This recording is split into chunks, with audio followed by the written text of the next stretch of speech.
Hola, los saluda Alex Ulloa y a nombre del Centro de Estudios Constitucionales del Tribunal Constitucional del Perú, se les da la más cordial bienvenida a nuestra serie de entrevistas denominada Coloquios Constitucionales. En esta oportunidad, al encontrarnos próximos a conmemorar el Día Internacional de la Mujer, queremos compartir la charla que nuestra directora de Estudios e Investigación, doctora Nadia Iriarte Pamo, sostuvo con la distinguida profesora argentina, doctora Marta Elia Altave. El tema que abordaremos hoy será la igualdad como piedra angular del Estado constitucional de derecho. Estamos seguros que la siguiente entrevista será muy valiosa e importante para nuestro distinguido público. Muchas gracias por acompañarnos.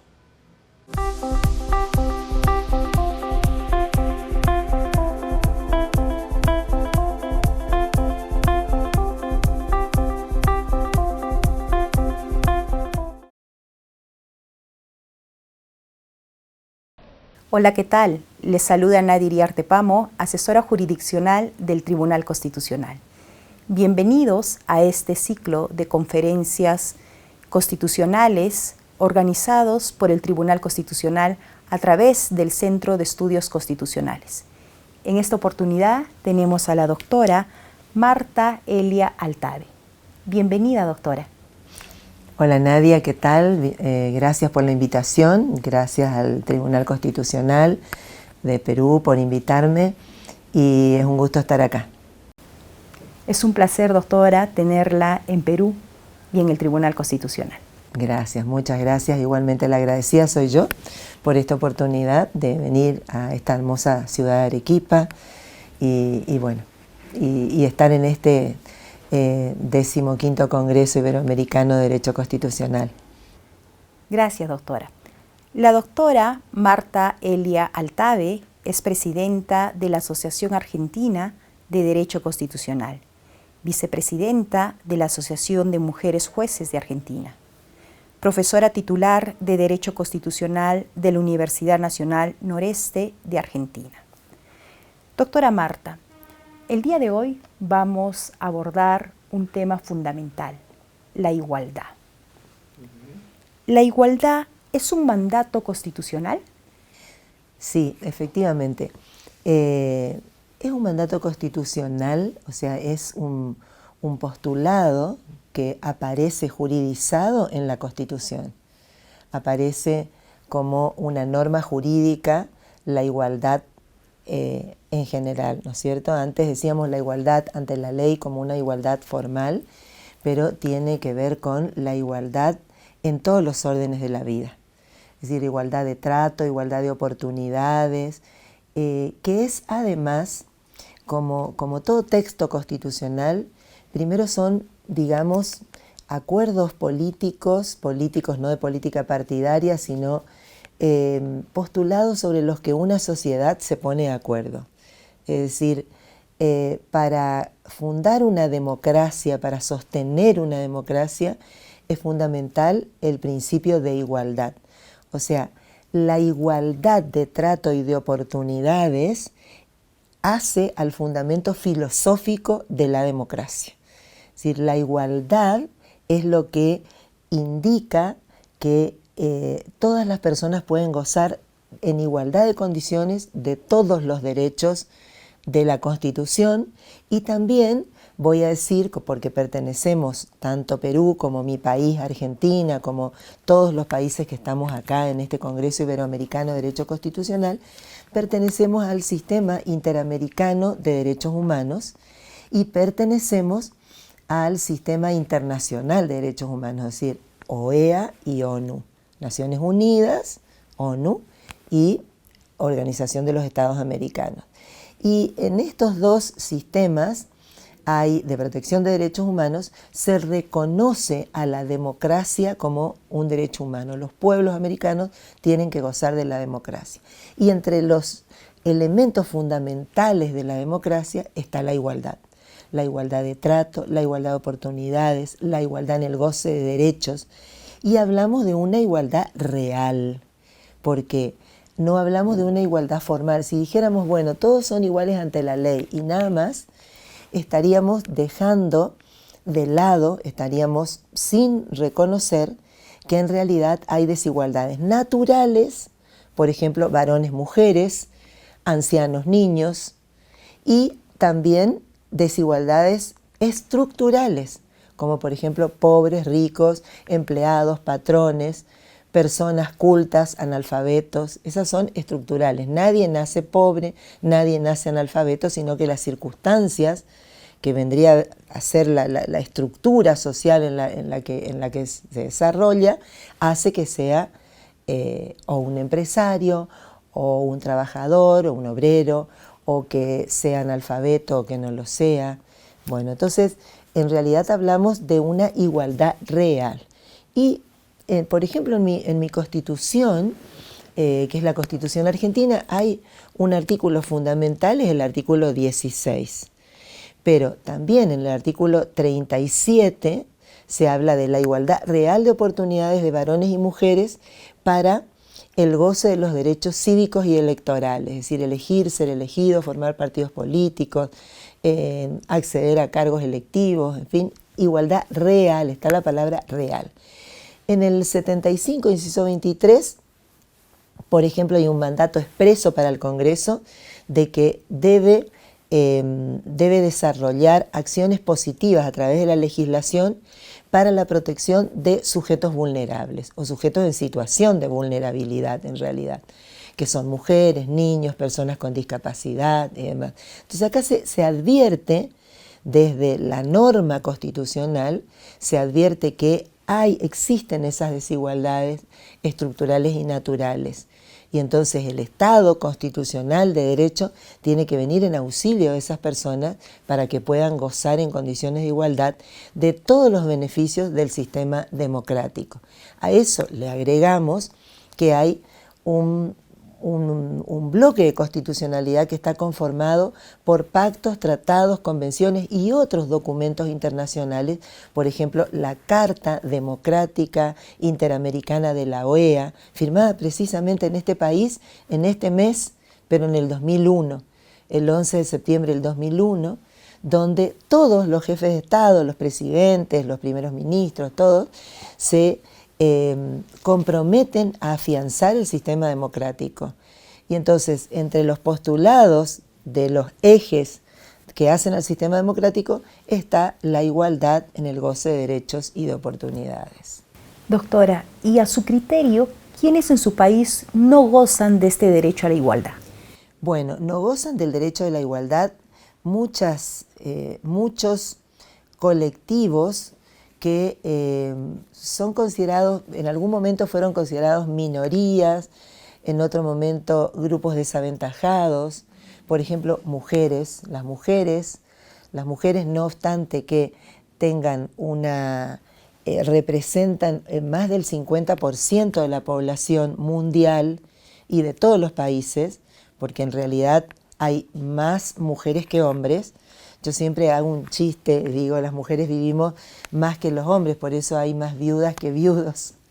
Pero bueno, es nada más que un chiste, pero estadísticamente hay una población mundial conformada por mujeres mayor en mayor número que hombres, ¿no? Y las mujeres, por una construcción machista, patriarcal, una situación de asimetría, entonces no goza en plenitud de todos los derechos. Creo que tiene que ver con lo que la CEDAW, la Convención para la Eliminación de todas las formas de discriminación de las mujeres en sus relaciones interpersonales, que conocemos como CEDAW, o como lo hace Belén do Pará, que en mi país CEDAW tiene jerarquía constitucional, Belén do Pará no, pero sí tiene una jerarquía supralegal, está por encima de las leyes del Congreso. Entonces hay estereotipos de género o roles de género que están asignados a las mujeres. Por ejemplo, las tareas de cuidado, las tareas del hogar, las tareas domésticas. Y entonces esto les impide competir en condiciones de igualdad para cargos políticos, por ejemplo, o para cargos en el Poder Judicial.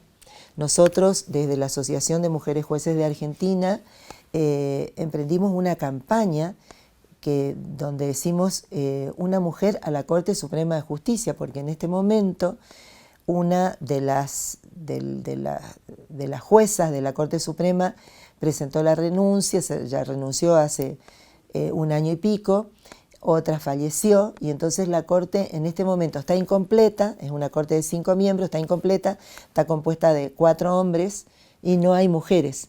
Entonces no hay una representación, y esto no es una visión democrática del Poder Judicial, porque una sentencia, el producto jurisdiccional se ve mejorado cuando tiene 2 miradas, las miradas de quienes componen la sociedad, de varones y de mujeres. Entonces, tiene que haber mujeres en los cargos de decisión, y sin embargo no hay una voluntad política de designar, por ejemplo, mujeres en la Corte Suprema, en los superiores tribunales de provincia. Mi país tiene un Estado federal, entonces mi provincia, que es Corrientes, no tiene en su superior tribunal, que es el órgano máximo, hay 5 varones, no hay mujeres. Y entonces lo mismo ocurre en las cámaras legislativas. Nosotros desde el año 92 tenemos una ley de cupo femenino, y ahora ya a nivel nacional tenemos una ley de paridad de género.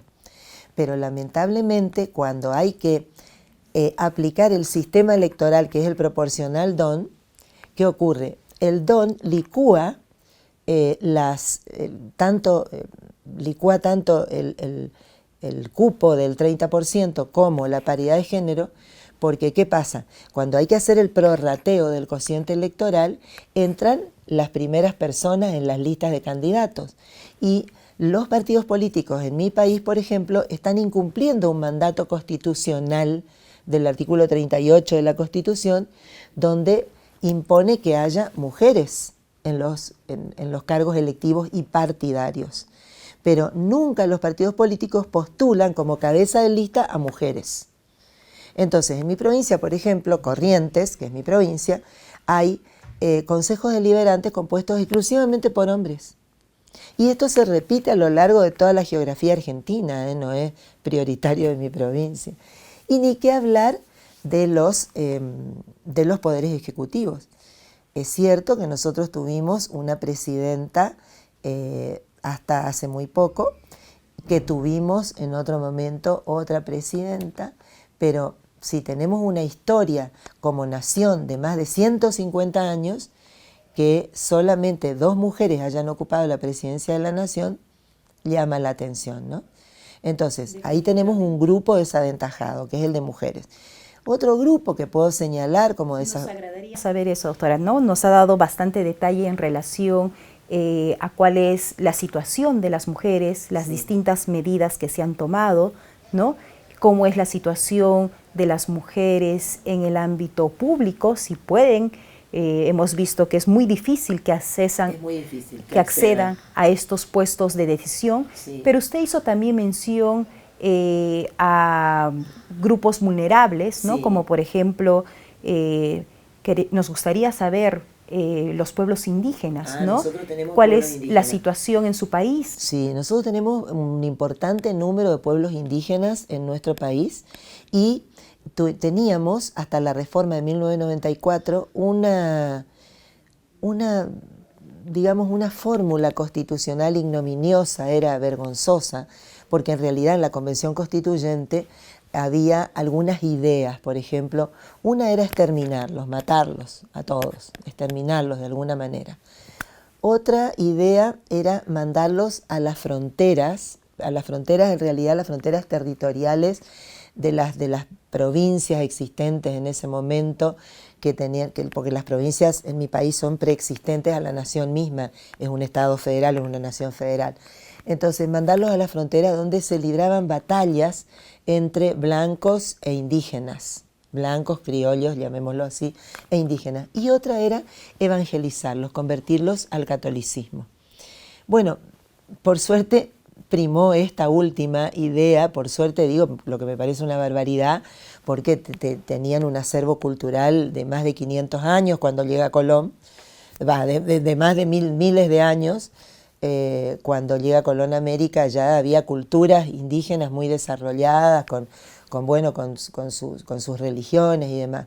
Pero se puso en mi Constitución algo así como que se podían celebrar tratados de paz con los indios, los llamaban, no indígenas, como dicen los documentos internacionales. Pueblos indígenas es la denominación que se utiliza en los documentos internacionales. En la Declaración Internacional de Naciones Unidas de Pueblos Indígenas del año 2007 y en la Interamericana del 2014 también se utiliza ese término, y en todos los casos, con el convenio 169 de la OIT, en todos los convenios que se refieren a pueblos indígenas se habla así, de pueblos indígenas. Se hace la diferencia, la distinción entre pueblos indígenas, tribales y originarios. Pero a los pueblos de América que fueron colonizados se los llama pueblos indígenas. Entonces, sin embargo, en la Constitución del 53 se dice, bueno, se decía que el Estado tenía que celebrar tratados de paz con los indios, como si fueran extranjeros, y además convertirlos al catolicismo. En la reforma de 1994 se detalla, no me atrevo a decir que sea la última cláusula la única cláusula de reforma que se aprobó por unanimidad de todos los bloques, porque en la reforma del 94 en la Argentina es la primera constitución concertada. Estaba la izquierda, la derecha, el centro, la ultraizquierda, la ultraderecha, los grupos militares, bueno, estaban todos ahí en esa convención constituyente. Y esto se aprobó por unanimidad. Y ahí se reconoce la preexistencia de los pueblos indígenas, o sea, que se los reconoce como anteriores a la nación misma, a los pueblos indígenas. Se reconoce el respeto a su cultura, a la cultura ancestral, a desarrollar, al cuidado de la lengua, al derecho a recibir una educación bilingüe, a la protección de la tierra que tradicionalmente ocupan, la que va a ser, no va a ser enajenable, ni embargable, ni nada, al acceso a a la protección por parte del Estado y el goce de todos los derechos, o sea, un catálogo muy importante que es el artículo 75, inciso 17 de la Constitución.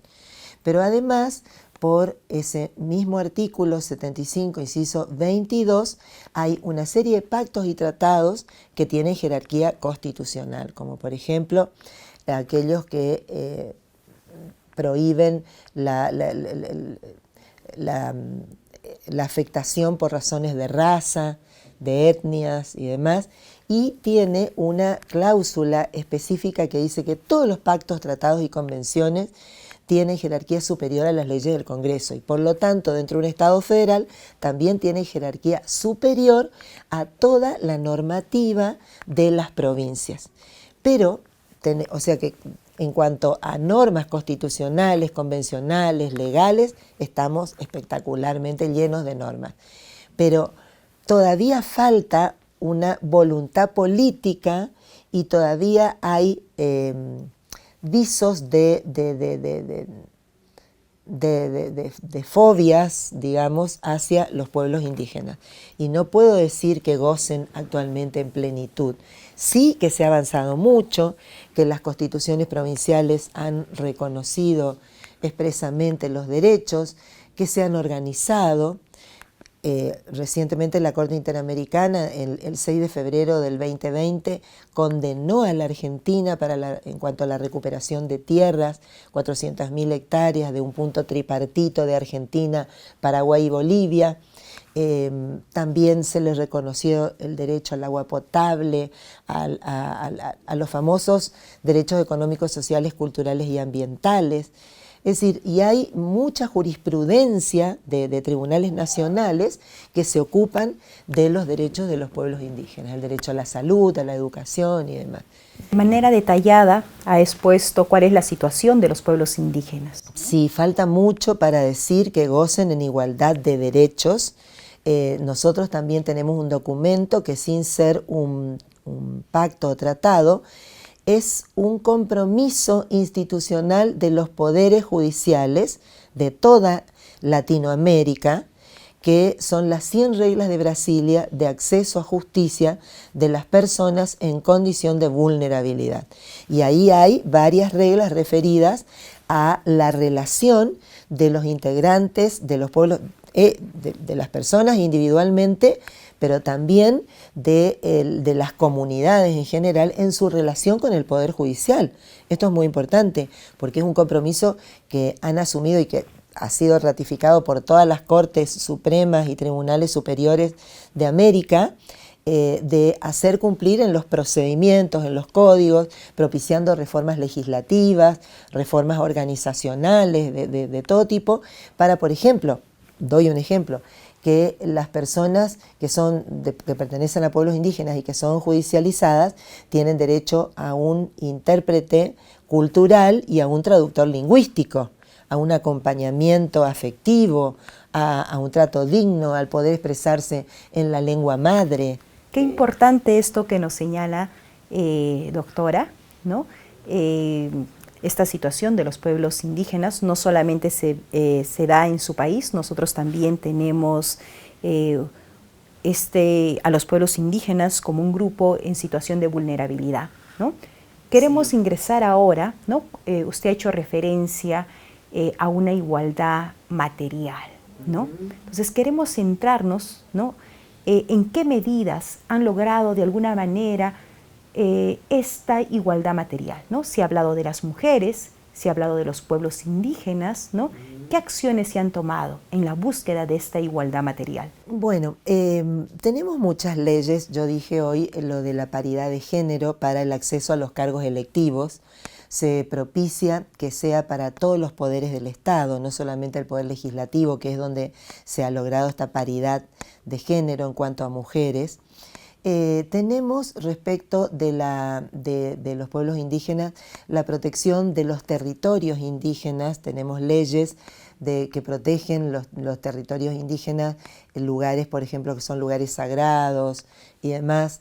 Esto que tiene que ver con el trato que tienen que recibir en los tribunales. Argentina tuvo una condena muy, muy fuerte desde los comités de derechos humanos de Naciones Unidas, el caso LNP, el caso de una joven aborigen de 15 años violada por criollos, que significó un cambio en lo que tiene que ver con el acceso a la jurisdicción y la protección de los derechos de las mujeres indígenas y de las niñas indígenas sobre todo. El acceso de mujeres a los parlamentos, congresos, consejos deliberantes ha permitido una serie de leyes que tienen que ver con cuestiones que nos interesan a las mujeres. Por ejemplo, la ley de salud reproductiva, la ley del parto respetado, para decir algunas cuestiones. La educación igualitaria, en realidad en la Argentina siempre tuvimos, desde siempre tuvimos una educación igualitaria para varones y mujeres, o sea, pública, laica, pero por ejemplo se ha fomentado la educación rural, la educación en las áreas rurales. También es muy interesante para el colectivo LGTBQ+I, o sea, las personas trans. Nosotros desde el 2009, 2012 y demás tenemos el matrimonio igualitario, la ley de identidad de género, también esto es importante. Elevamos a jerarquía constitucional por el Congreso, que es una potestad que tenemos por este artículo 75 que citaba hoy, la Declaración de Derechos de las Personas con Discapacidad, desde el 2014, por ejemplo. Entonces, hay una serie de cuestiones que tienen que ver con todo lo que haga a la igualdad en cuanto más que a la igualdad, a la integración de las personas con discapacidad. También una convención que no tiene jerarquía constitucional, pero sí supralegal, que es la Convención de los Derechos de las Personas Mayores, los que antes llamábamos los adultos mayores.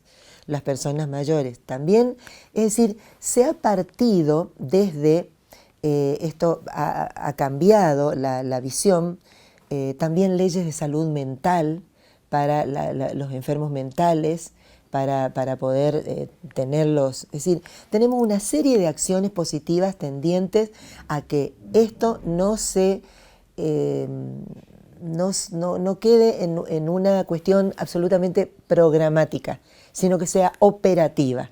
Porque además todos nuestros tribunales, tanto los nacionales como los provinciales, ya han reconocido que los derechos humanos son operativos, son de directa aplicación, no necesitan ninguna reglamentación por parte del Congreso. O sea que los jueces, los funcionarios públicos, en esto ha contribuido mucho también el principio del control de convencionalidad, ¿no? El principio del control de convencionalidad es entendido como que abarca todos los poderes del Estado. Y quiero aclarar que en mi país el Estado-nación está conformado por el Estado, por la nación, por las 23 provincias, por la Ciudad Autónoma de Buenos Aires y por los miles de municipios que tiene el país, porque cada provincia tiene municipios y los municipios son autónomos. Doctora Marta, ¿qué detalle que nos ha dado en cuanto a las medidas que se ha adoptado en su país? No solamente nos ha hablado de normas, nos ha hablado de acciones positivas, pero entonces nos preguntamos, ¿y cuál es la agenda pendiente?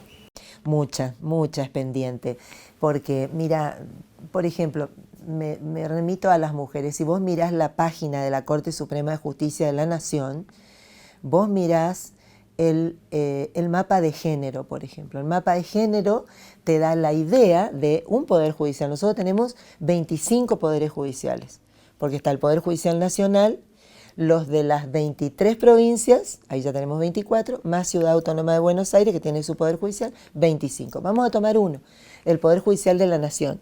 Si vos mirás el mapa de género, en los últimos que está en la página, vos te vas a un link que es OM, Oficina de la Mujer, quiere decir, te vas a ese link y ahí buscas mapa de género y vas a ver que en 10 años no se modificó la composición del Poder Judicial en cuanto a mujeres.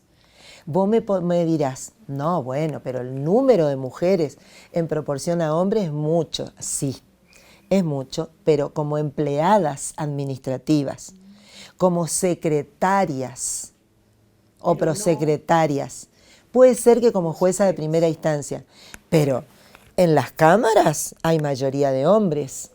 Y en las cortes y superiores tribunales, por supuesto, mayoría. Nosotros llamamos, y desde la Asociación de Mujeres Jueces de Argentina, no queremos llamar más techo de cristal, porque esto da la idea de algo frágil. Y nosotros somos fuertes, nos hacen vulnerables nada más. Somos fuertes y podemos romper ese techo de cristal tranquilamente. No hablo por mí porque yo considero que yo ya rompí el techo de cristal. Vos leíste alguno de mis antecedentes. Y hoy fui elegida vicepresidenta del Instituto Iberoamericano de Derecho Constitucional. Creo que soy la primera mujer vicepresidenta, o sea, la primera mujer autoridad del Instituto Iberoamericano de Derecho Constitucional. Pero hablo por todas las mujeres que no tienen voz. Entonces, en realidad, ese techo no es de cristal ni de cemento, es de titanio. Es de titanio, no lo podemos vencer por los estereotipos de género, porque se nos ha atribuido un rol doméstico. Es como que no podemos, en igualdad de condiciones, debatir con los hombres cuestiones políticas, por ejemplo, o cuestiones jurídicas.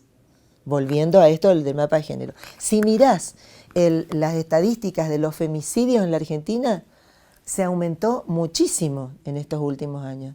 Y en la pandemia, no sabés, creo que cada 20 horas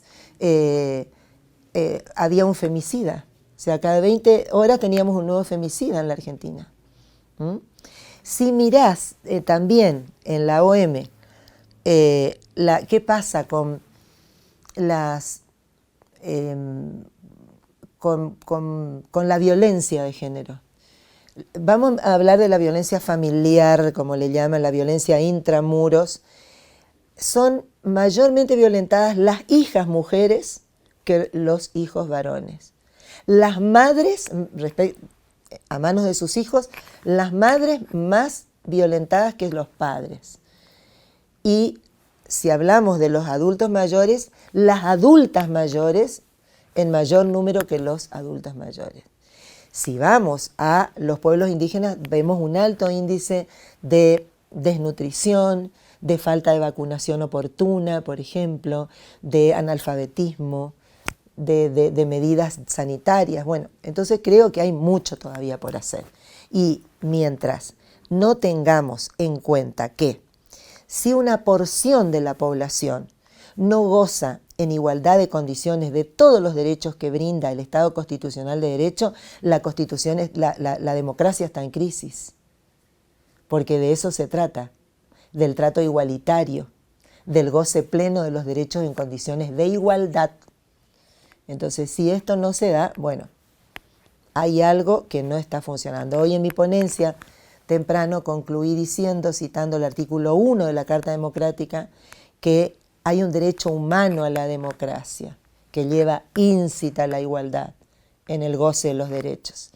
Si esto no se da, estamos en problemas. Doctora Marta Altave, muchas gracias por su participación. Hemos abordado un tema fundamental, la igualdad, ¿no? Usted ha sido bastante precisa, nos ha dado profusa información al respecto, nos ha ilustrado sobre la materia. Definitivamente este es un tema bastante complejo, que tiene muchas aristas. Esto no es un punto final. De seguro vamos a tener más discusiones, más entrevistas en relación a este derecho. Ha sido un honor entrevistarla. El gusto es mío. Nuevamente, Nadia, te agradezco a todos los asistentes que hacen posible esta entrevista y bueno, los que estamos comprometidos con la democracia y el Estado de Derecho, tenemos que seguir bregando para que cambie el sentido cultural de la igualdad. Muchas gracias, doctora. Gracias a ustedes. Muchas gracias al Tribunal Constitucional, a su presidente y a los miembros del Tribunal Constitucional. Un saludo muy, muy afectuoso de mi parte y de mi país, Argentina. Igualmente le trasladamos los saludos del presidente del Tribunal Constitucional y del director general del Centro de Estudios Constitucionales. También al director que tuve el gusto de conocer recién, así que mucho gusto para todos y un placer estar acá. Igualmente. Hemos concluido esta entrevista, los esperamos en una próxima oportunidad.